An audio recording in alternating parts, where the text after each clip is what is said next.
嗨，大家好，我是坦平叔。今天是2025年2月8号。这一期咱们聊聊教育。这个春节假期这个很多人一家人团聚在一起，有孩子的，对吧？或者亲戚朋友、七大姑八大姨，难免要聊到孩子的教育也是贯穿这个年头到年尾吧，一个经久不衰的互联网的一个话题。无论是自身的教育，还是对下一代的教育，所以他常常被人谈起。我今天呢，再来谈一谈教育。我记得以前节目里面也聊过。今天我看到一篇文章，它的文章的标题叫真正改写你孩子命运的从此不再是学历。很显然这个就是跟教育相关了。说到教育我们经常用到一个词叫鸡娃，有的时候网上还有叫海淀妈妈或者海淀母亲，大概就是海淀的母亲在鸡娃里面算是出类拔萃的，鸡到了极致我记得以前有些文章写到海淀的妈妈穿的比较朴素，他们都在机关或者是国企或者是私企上班，自己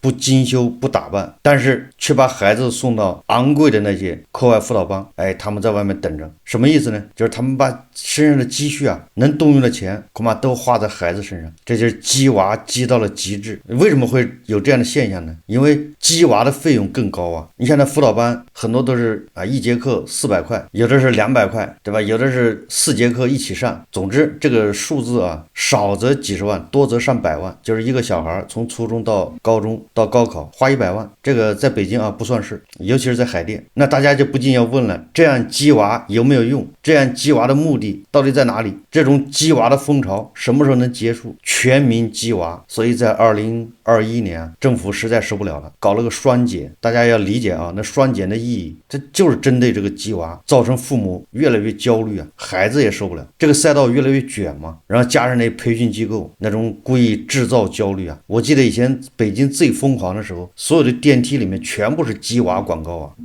制造各种焦虑对吧？你的孩子已经输在起跑线上了。后来来了个双减，但是现在这个鸡娃的风潮又起来了，各种培训班雨后春笋一样，又浮出水面，又地下，也得转为公开。我在想只要有需求，你政府怎么禁？你很难禁得掉。政府禁你只能把它从公开转为地下了。本来人家是公开活动，对吧？这现在你政府一禁，它只好变成地下，因为有需求这个需求就是父母对鸡娃的偏执。那鸡娃到底有没有用呢？我在想鸡娃不鸡娃，实际上跟父母的认知有极大的关系。如果父母知识不能更新，父母老是停留在某一个时点、某一个时代或者某一个年代，他的认知就停在那儿，那么这种父母恐怕就会沉迷于鸡娃。所谓的鸡娃本质上说白了就是唯学历论，也就只有学历才能解决一切，学历能解决一切，这个本质上是某个时代的产物。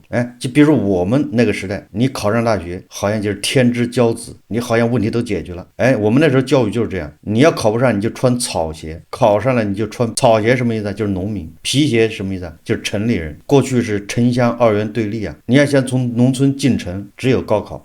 跟我年纪一样大的回忆一下，是不是这个情况？但是你说现在时代变了，哪有什么城里乡下差别有，但是已经不大了。就是你进了城又能怎么样？所以这个时候你再说以学历以考大学为这个目的，只能说已经过时了。当然了，海淀的母亲鸡娃可不是考大学人家也考清北，然后甚至要出国考麻省理工等等有更高的追求，实际上都一样，就是道理是一样的。时代变了，我不能否认当今这个学历还是很重要的，你不能学历没有用，这不是说法不对。但是是不是学历的价值在渐渐的缩水？也就是学历现在在贬值吗？通胀吗？对吧？这个研究生那是满大街，连博士都已经数不过来了。一年以前我们那个时候博士一年才几个你现在博士动不动一年都几十万上百万的，不就是贬值吗？如果你相对应的这个岗位，好的岗位优质岗位就那么多，优质的岗位没有增加，反而在减少，但是你这个博士研究生越来越多，那你对应的不就是越来越贬值吗？在我身边这些父母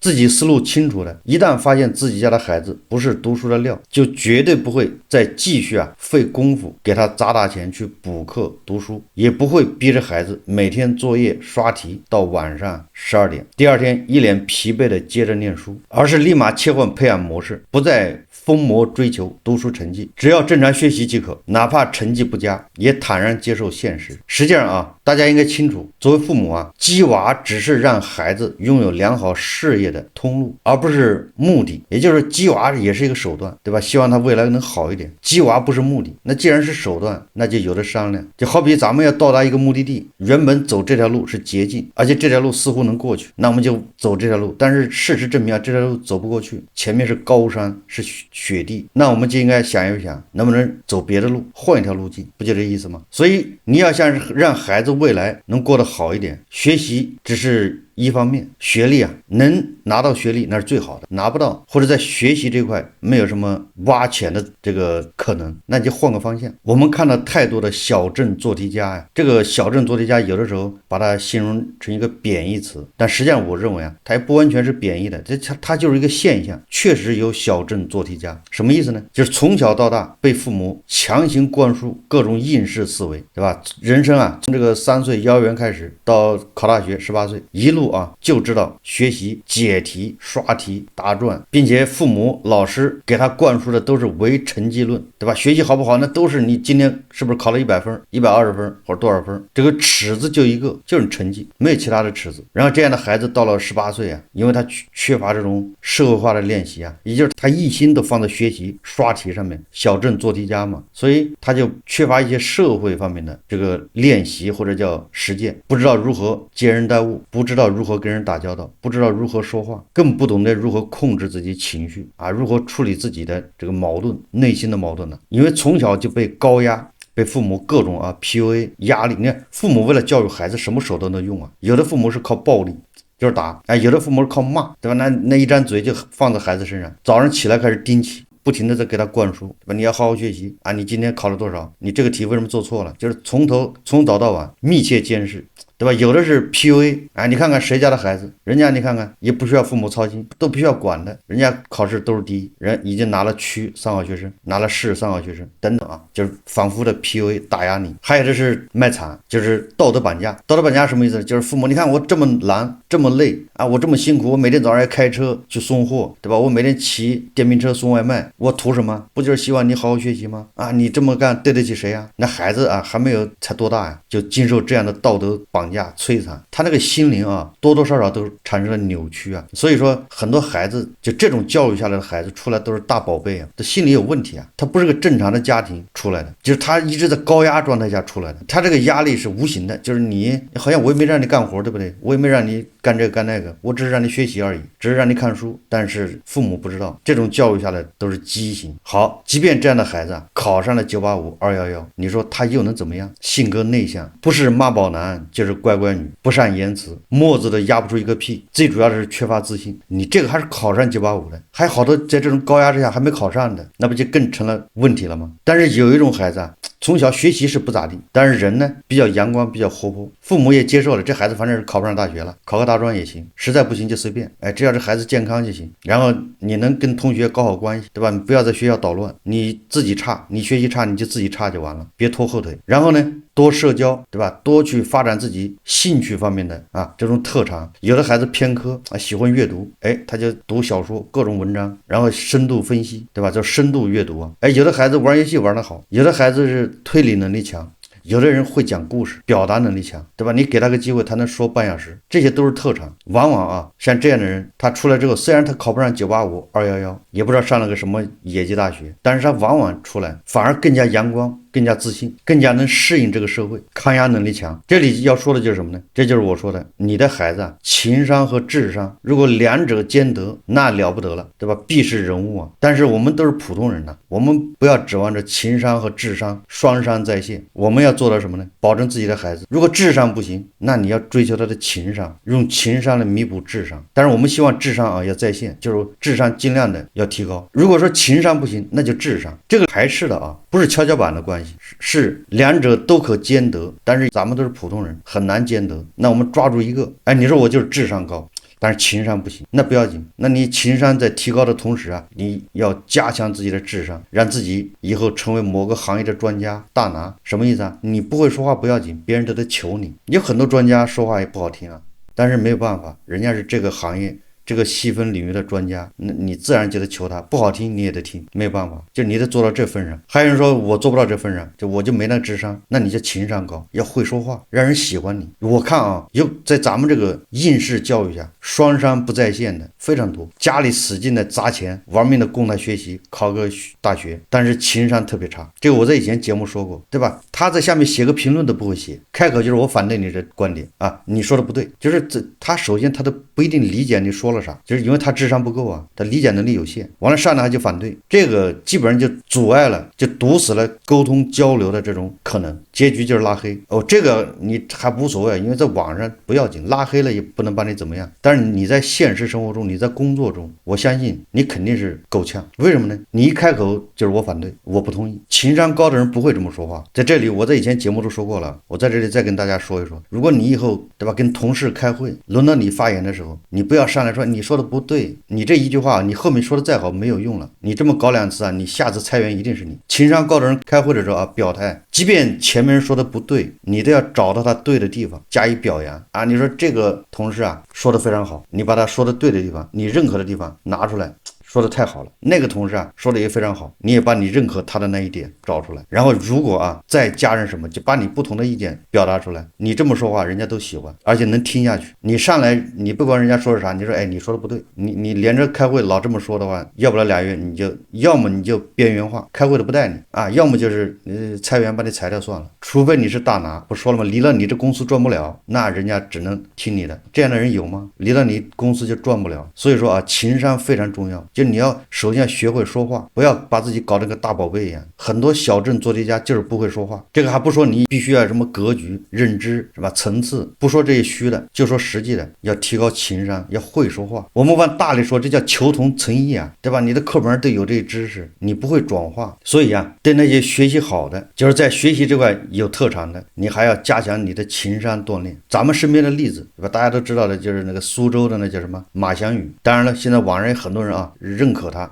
把他塑造成反抗什么的一个标志啊，这样去拔高他。这个不重要啊，我对这个不想去说太多，我只是说马翔宇这个人这个现象，他就是清北出来的啊，研究生，算是高材生啊，他是人才引进到苏州的。我想他去苏州的时候，他一定没有想到自己今天这个下场，他一定想到自己的人生已经开启了新的一段路程，未来是一片光明，会蒸蒸日上，这个是他的规划。但是事与愿违，走到今天这个地步，问题出在哪儿，对吧？你可以把他塑造成反抗英雄啊，没有关系的。但是我要是他的家长，或者我是他，或者你要是他家长，你愿意他这样吗？你把他塑造成反抗英雄，那是因为他吃苦受累，跟你没关系。但是他反抗了有好处呢，你能沾光，这是反映了人性的自私的一面。因为你不反抗，对吧？你指望别人反抗，你沾光吗？我认为他就是情商有问题，就不能很好的处理这些矛盾。工作这种矛盾他处理不了，越来越激化，这就是典型的小镇做题家。情商高不一定意味着你叫同流合污、出淤泥而不染，这也有啊。就如何兼顾自己，对吧？内心的这个操守和你这个未来前途，他做不到嘛，掀桌子才行。如果做什么事情都这么极端，我想他找不到工作的，谁敢要他？所以作为家长啊，如果你的孩子像马翔宇这样，你愿意吗？天天辛辛苦苦的，对吧？20年寒窗，毕业之后这样一个下场，你肯定不能接受啊。那问题出在哪儿？学习成绩非常好啊，还有一个就是去年发生的上海那个中金公司啊，对吧？一个女孩，那是从小到大都是别人家的孩子，非常优秀，那是鸡娃的典范。结果呢，从楼上往下一跳，结束了。这都是教育的失败。世界卫生组织估计啊，中国有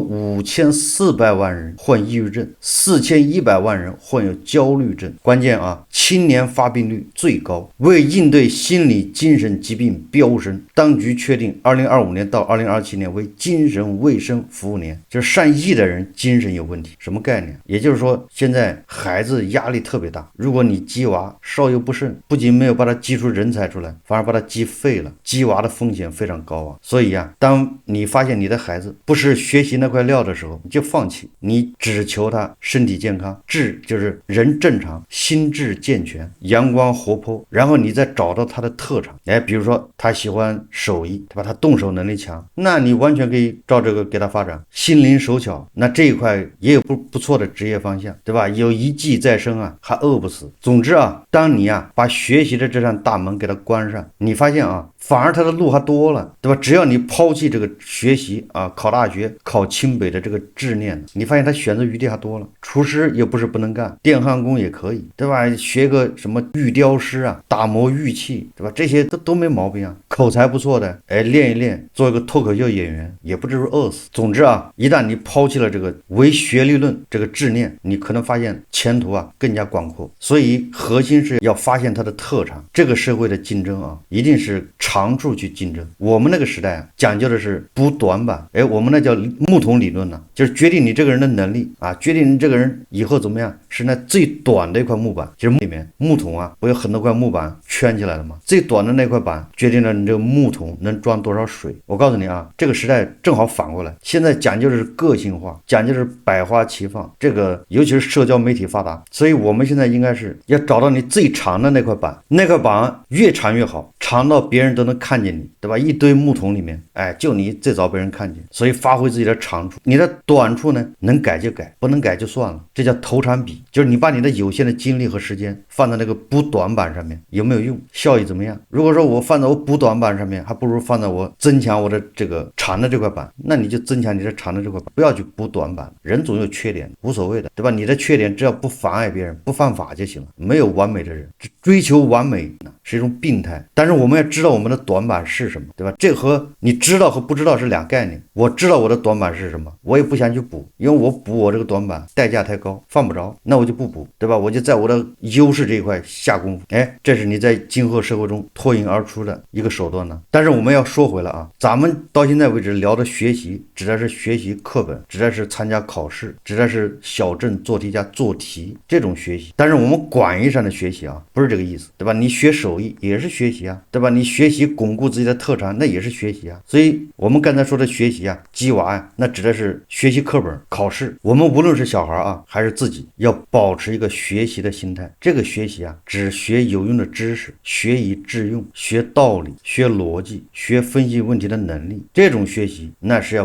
贯穿你的一生的，所谓的活到老学到老。而且这种能力啊，才是你真正的根本，立身之本呢。所以从这个角度来说，学习能力非常重要。学习能力不是指你学某一方面知识，对吧？学习考试啊，学习死记硬背，那个不叫学习，就那种学习太狭隘。我们要与时俱进，要不停的学习新的东西，学习新的工具，为己所用，学习解决问题的能力啊，分析问题的能力。哎，你只有保持这种心态啊，你时时保持一个从零开始要学习新知识这么一个心态，提高自己的适应能力，你啊就不用担心失业。我一直跟大家说啊，我到现在为止，我恐怕换了7、8个工作，这7、8个工作啊都是我主动辞职，长的我干了10年，短的干2年、1年的。但是我每一份工作啊，跟上一份工作都没关系，意味着啊，我每一份工作都是从零开始，从新开始。我为什么能这么做？我认为啊，就是我的学习能力，就是我愿意自学，我愿意从零开始，肯定会遇到好多问题，那你怎么解决啊？没人教你，你只能自学，自己去领悟，自己去分析，自己去网上找。但你养成了这种习惯之后，你根本就不在乎失业，因为你时时保持就这种心态，就是从零开始，清零。所有的人啊，不可能一个职业干到底。哎，当然了，个别的职业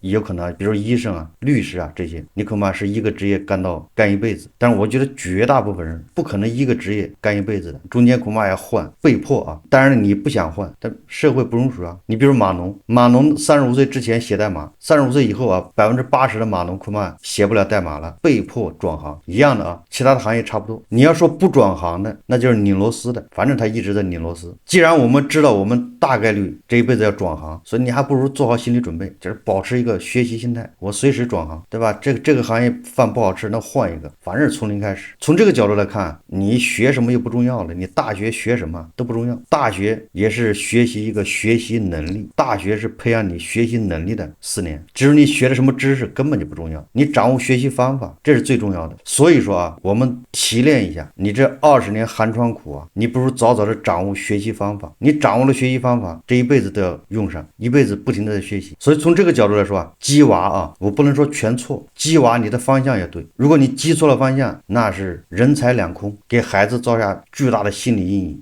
这个我身边有很多例子啊。我有个朋友啊，他把自己的孩子本来应该在通州上学，他把整到石景山上学，不是石景山，就那个景山。大家知道景山的小学都是些什么人在那上学啊？结果孩子去了头1年还行，往后面越来越内向，越来越不自信，学习也跟不上。我那朋友后来就挺后悔的，花了好大代价，托了好多关系，把小孩送进去了，自信心没了。中国有句话叫宁做鸡头不做凤尾。哎，你在一个一般的学校里面，你排第一，你的自信心会高，对吧？这气场会足。你要跑到一个特别好的这重点高中，结果你排在最后，你说说这孩子压力多大吧？自信心没了，别人都是学霸，说一个你也听不懂。你说这样的孩子，他以后走上社会能好得了吗？所以说不要强求。当然了，你的孩子抗压能力强，抗挫折能力强，那可以，对吧？不要做鸡头，做凤尾。但是大部分孩子心智不全，他抗压能力没那么强，那个人生的这个性格啊，正在成型的时候啊，遭遇这样的摧残啊，处处都是低人一等，那肯定是不利于他成长。所以说啊，今天这一期啊，关于教育啊，说的比较乱，但是核心是什么呢？核心是你激娃，你要激他掌握学习方法，怎么样去学习，怎么样去学习新知识，你要激他的心态，就是做好心理准备，人生处处皆学习，活到老学到老，而不是学个死知识，刷题就是刷死知识。总之，目前这个社会啊，鸡娃这块已经是病态，可以说疑惑无穷，就为社会培养大量的这种不是人才啊，可以说是废材，造成悲剧啊。三观健全，自信满满，身体健康，会与人打交道，就算学习成绩差，就算没上大学，也糟糕不到哪里去啊。好，这一期啊，咱们就聊到这里，感谢大家收看。如果喜欢我的节目，欢迎订阅转发，也可以在下方留言评论，谢谢大家。